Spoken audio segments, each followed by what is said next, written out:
الله الرحمن الرحيم maanta waxa soo booqanay degmada Afgoye gaar ahaan qaybta wabiga ee Shabeellaha Hoose haddana waa u jeedin wabiga sidoo yahay iyo xaalkiisa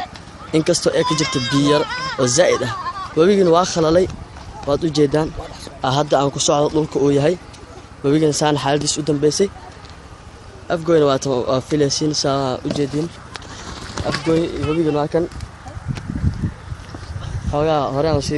hore u sii socdo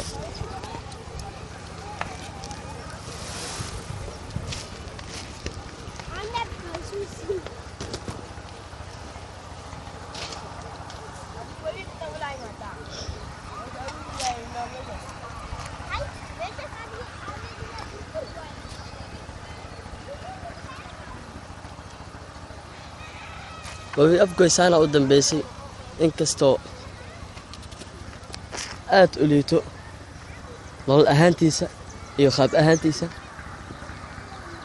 haddana waatan wabiga Afgoye waa joognaa wabigana waa khalal biyo malahan dhul caadi oo noqday